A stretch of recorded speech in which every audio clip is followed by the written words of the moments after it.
കാരണം ഇരിക്കാൻ പറ്റാത്തത് കൊണ്ടാണ്, വേദന കൊണ്ടാണ് ഇരിക്കാൻ പറ്റത്തില്ല. അതുകൊണ്ടാണ് ഞാനിങ്ങനെ കിടക്കുന്നത്, എപ്പോഴും കിടക്കുന്നത്. അപ്പോൾ എനിക്ക് എൻ്റെ ആവശ്യമെന്ന് വെച്ചാൽ എനിക്ക് ജോലി ചെയ്ത് ജീവിക്കണം. ഞാൻ ഒരുപാട് കഷ്ടപ്പെട്ട് പഠിച്ച തൊഴിലാണ്.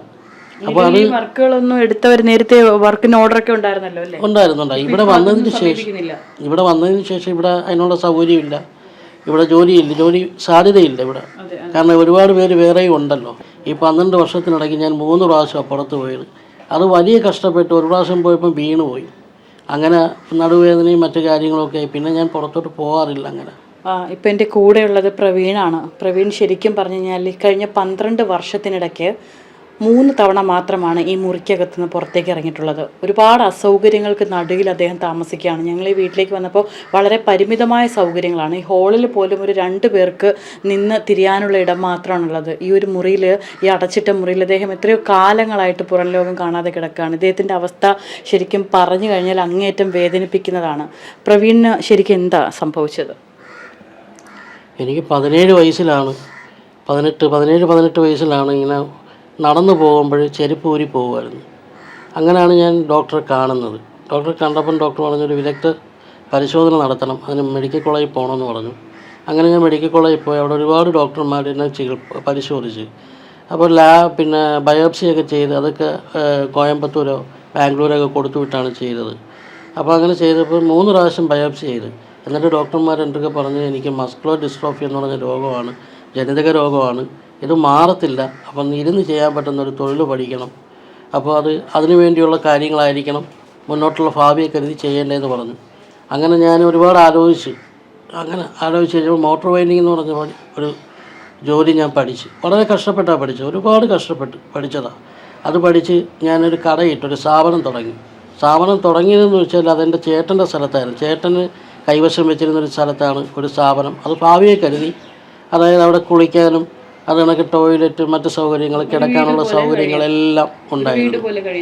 അത് വീട് പോലെ ഞാൻ കഴിയാം. കാരണം എനിക്ക് എങ്ങും പോകാൻ പറ്റത്തില്ലെന്ന് എനിക്ക് തന്നെ അറിയാം. എൻ്റെ ഭാവിയെ കരുതി ചെയ്തതാണ്.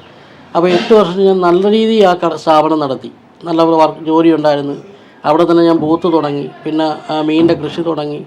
പിന്നെ അതുപോലെ തന്നെ ഞാൻ അവിടെ ഇൻസ്റ്റാൾമെൻ്റൊക്കെ പരിപാടിയൊക്കെ തുടങ്ങി. അങ്ങനെ ഞാൻ നല്ല രീതിയിൽ ജീവിച്ചുകൊണ്ടിരുന്നതാണ് ഒരു 8 വർഷം.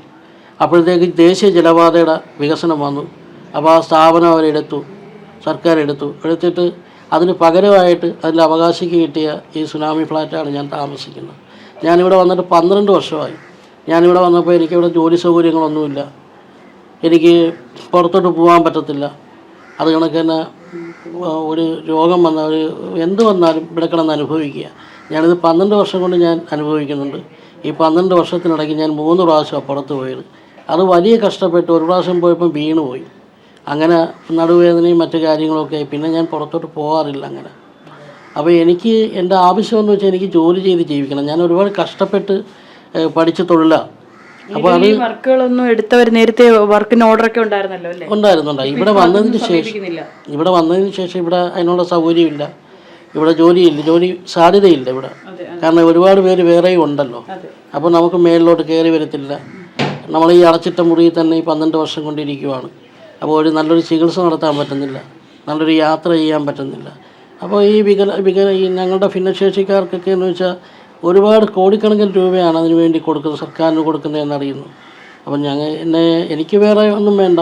എനിക്കൊരു ജോലി ചെയ്ത് ജീവിക്കാനായിട്ട് ഒരു സ്ഥാപനം, അതിനോട് ചേർന്ന് കിടക്കാനുള്ള സൗകര്യം, എന്നും പോയി വരാനൊന്നും പറ്റില്ല.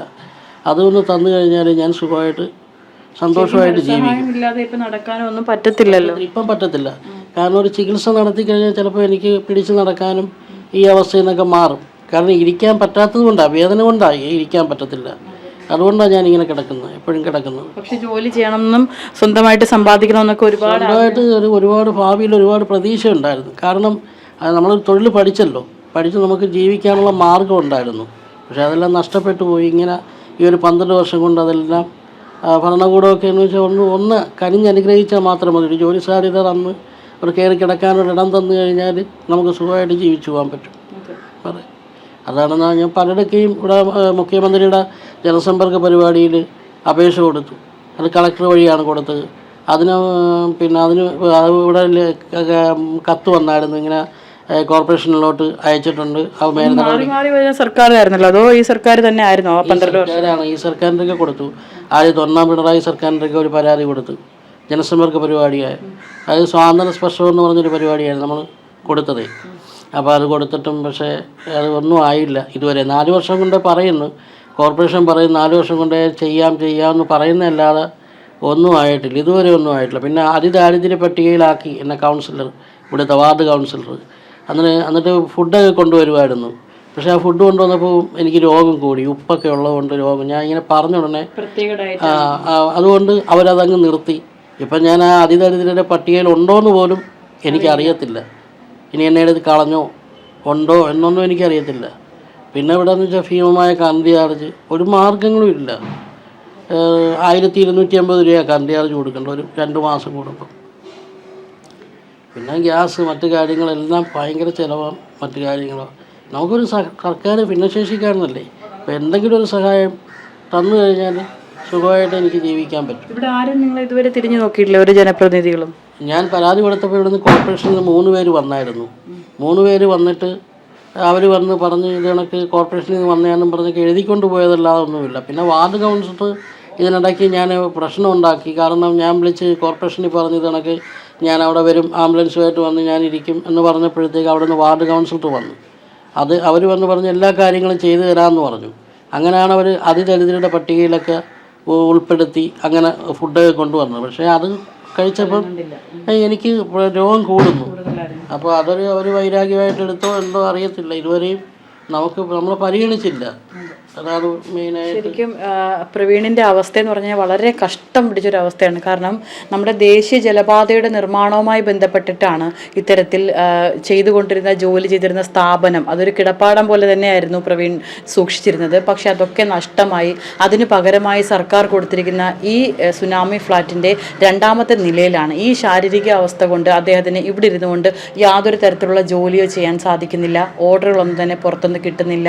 നല്ല രീതിയിൽ വരുമാനം ഉണ്ടാക്കാവുന്ന ഒരു ജോലി എന്നുള്ളതാണ് അദ്ദേഹം ആ ഒരു ശാരീരിക അവസ്ഥ മുൻനിർത്തി അദ്ദേഹം ആ കോഴ്സ് പഠിച്ചതും അതിനു വേണ്ടിയിട്ട് അദ്ദേഹം തയ്യാറായതും. പക്ഷേ ദൗർഭാഗ്യമെന്ന് പറയട്ടെ, ഒരു സർക്കാരോ അല്ലെങ്കിൽ ഒരു ജനപ്രതിനിധികളോ അദ്ദേഹത്തിനെ ഒന്ന് കാണുന്നത് പോലുമില്ല, ഇവിടെ ഒന്ന് നോക്കാൻ വരുന്നില്ല. അദ്ദേഹത്തിൻ്റെ അവസ്ഥ അതിദാരിദ്ര്യമാണ്. കാരണം അദ്ദേഹത്തിന് ഇവിടെ നിന്ന് ഒന്ന് പുറത്തിറങ്ങി ഒന്ന് അധ്വാനിക്കണം, അല്ലെങ്കിൽ സ്വന്തം കാലിൽ അദ്ദേഹം എന്തെങ്കിലും ഒന്ന് ഏൺ ചെയ്യണമെന്ന് ആഗ്രഹിക്കുന്നുണ്ട്.